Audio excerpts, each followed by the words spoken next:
Halo kawan-kawan YouTube, kembali lagi ke channel Raditya Frost. Kali ini kita bakal sedikit review. Sebetulnya bukan review sih, kayak semacam diskusi. Kita bakal bahas soal tentang apakah masih worth it game Battlefield 4 dibeli di tahun 2020 dan apa bedanya dengan Battlefield yang lainnya. Sebelum kita masuk ke topik pembicaraan, alangkah baiknya dukung channel ini agar semakin berkembang dan makin semangat upload konten terbaik dan bermanfaat untuk kita semua. Oke guys, jadi ini dia server Asia di jam 9:07 waktu Indonesia Barat. Bisa kita lihat ya, beberapa server penuh, bahkan ngantri buset banyak banget. Males gue kalau ngantri kayak gini. Nah, bisa kita lihat di sini yang antrinya paling banyak mana ya? Oh, ini nih. Antri 19 orang tuh yang paling atas. Yang di bawah-bawahnya makin sepi dan pingnya kayaknya fake gitu ya. Kalau kita masuk itu pingnya beda. Entah dari gamenya atau dari internet kita. Itu tuh nyesuain si server dari Jepang atau Hong Kong atau mana lah, pokoknya negara Asia. Kalau gue sih main pakai hotspot HP ya, masih aman di bawah 100, paling tingginya 80-90, kalau normalnya itu 40-50. Oke.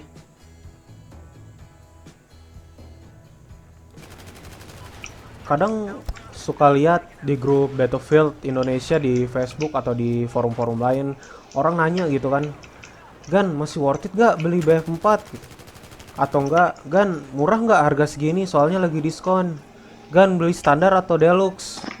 Nah, biasanya pertanyaan-pertanyaan ini tuh muncul di grup-grup Indonesia yang dimana orang pengen beli tapi masih ragu-ragu.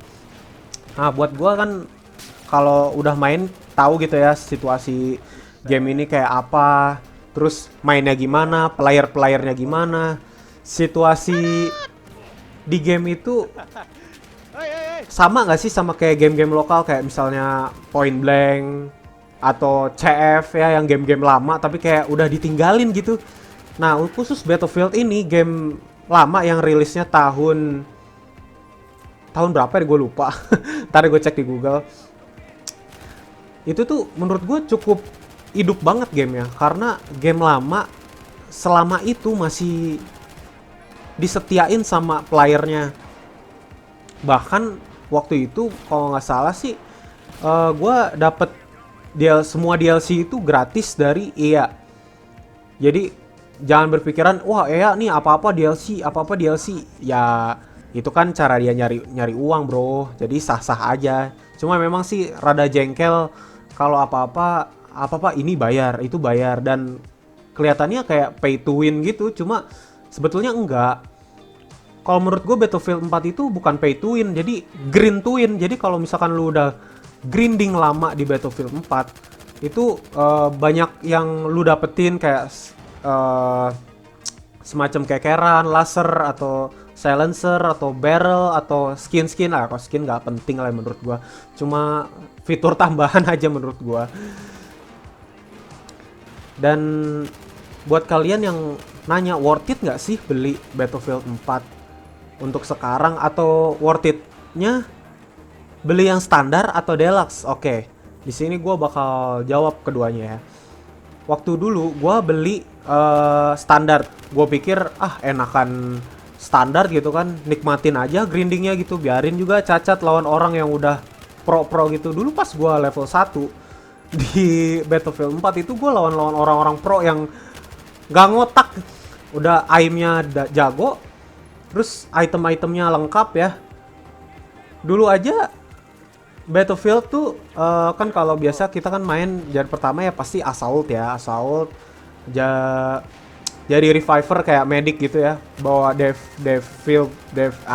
defibrillator itu tuh yang buat ngidupin orang, penyetrum buat orang apalah, tau lah gue nyebutnya. Nah itu aja nggak punya, jadi lu harus nge-grinding kayak misalkan lu harus nge-heal orang sampai berapa gitu baru kebuka. Memang kalau kalian yang suka grinding gitu, suka nikmatin proses, well worth it aja lu beli standar. Buat kalian yang mungkin punya rezeki lebih atau yang males grinding, pengen langsung nikmatin seluruh konten gamenya, itu cocok banget buat kalian yang langsung beli deluxe. Tapi beli deluxe pun yang DLC-nya penuh dan mapnya kebuka semua, ya map pasti kebuka semua. Cuma kalau kayak senjata kayak gitu harus ya grinding juga. Cuma nggak selengkap standar kan. Kalau standar ya udah lu cuma grinding gitu-gitu doang. Tapi kalau yang deluxe itu kalian ada misi tambahan untuk nge-unlock si senjatanya yang kalian beli itu loh, deluxe. Jadi istilahnya gimana ya? Kayak kalian main PB terus beli misi. Nah, nanti kan ada rewardnya tuh. Nah, itu deluxe. Begitu. Itu sih perbedaannya nggak jauh beda menurut gua. Beda sih beda ya, cuma untuk menentukan menang atau tidaknya, terus seru apa enggaknya itu gimana kalian. Dan kalian ini mainnya sama siapa? Kalaupun main sendiri tanpa sama temen, sorry gua nge-tibek. Eh, menurut gue sih seru-seru aja mau main sendiri atau cari temen lah di grup gitu, ngajak temen lah atau siapa gitu. Soalnya game ini nggak harus punya spek yang gila-gila ya, harus pakai RTX gitu kan, nggak. Ini pun gua rasa pakai RAM 4 GB pun kuat kayaknya. Cuma nggak lah, nggak 8 GB, nggak 4 GB juga, harus 8 GB RAM. Kalau menurut gue sih DLC itu sebagai tambahan aja ya. Soalnya map DLC Asia itu hampir jarang, bahkan jarang banget gitu. Tapi ada gitu yang ngadain server yang ngadain map DLC doang. Tapi rame. Waktu itu gue main rame. Tapi kayak berasa gimana gitu ya. Kurang nikmat aja. Karena yang gue udah pengen unlock itu udah unlock semua. Dan unlocknya pun ada beberapa yang GB gitu ya. Emang orang-orang yang pengen unlock juga jadi GB gitu. Dan kalau kalian mau niatnya main explore ya, explore ke semua map, biasanya ada di server selain Asia. Mungkin kayak server North Amerika, Jerman atau Rusia. Biasanya mereka nyediain server yang bener-bener mapnya lengkap atau all maps gitu ya. Dan all mode juga kadang. Kalau di Asia sih kebanyakan Conquest, terus Team Deathmatch ya, TDM. Dan rulesnya ya biasa sih, kayak no explosive, no bipod, no XM25, karena XM25 tuh bener-bener gay banget. Sebagai catatan juga, kalau main di server luar itu bener-bener gimana ya, feel-nya dapet. Karena kita kayak dapet sosialisasi dari orang luar, feel-nya beda sama orang-orang Asia, cara mainnya beda. Terus dan minusnya sih kayaknya di ping aja ya, karena kita nembak rada delay gitu walaupun kita kayak nembak duluan, jadi kayak loading dulu. telat damage-nya telat. Tapi kalau menurut gue sih itu nggak masalah besar, karena ya gue enjoy aja sama gamenya. Soalnya Battlefield 4 itu bukan nunjukin kalian jago apa enggak, jadi untuk ngerasain suasana perang sesungguhnya seperti apa. Kan kalau kita dulu tahu game perang ya, dulu kan zaman-zamannya ya, kalian kenal game komputer itu tahun berapa sih? Pasti kalian tahu lah yang namanya Counter Strike. Kalian tahu juga gimana grafik dan cara mainnya. Itu bener-bener ya seadanya gitu. Situasi dan gerakannya pun kurang real. Tapi itu memorize banget, gampang diingat. Dan Battlefield itu kalian bukan kepala lawan kepala, tapi lawan banyak orang. Dan teman kita pun, tim pun banyak, dan tim pun ngaruh.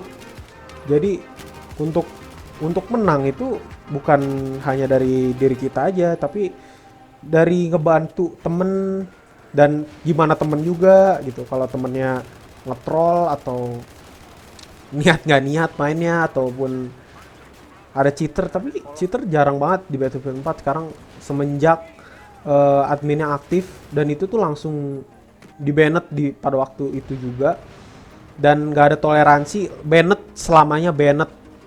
Dan ada rumornya juga server Battlefield 4 itu sering kena DDoS, jadi kayak nge-lag lokal gitu. Jadi kalau lu nge-lag sendiri, orang-orang nggak, padahal orang-orang pun ngerasa nge-lag juga. Oke guys, mungkin itu aja pembahasan dari gua, karena yang harus kita ketahui di Battlefield itu ya bermain tim dan jangan egois ya. Walaupun kadang gue juga sering egois, pengen ngekill banyak, dan itu sebetulnya mindset yang kurang betul, karena Battlefield itu main tim, bukan 1 lawan 1, ataupun main apa ya, kayak tujuan lo tuh cuma ngekill doang, enggak. Jadi tujuan lo itu ya menang, dan menang itu dicapai dengan ya go team atau kerjasama. Dan kalau kalian punya saran atau punya opini lain, bisa disampaikan lewat komentar. Dan thank you yang udah nonton sampai habis. Dan jangan lupa tinggalkan komen, like, dan share ke teman-teman kalian. Semoga videonya bermanfaat. See you on the next video.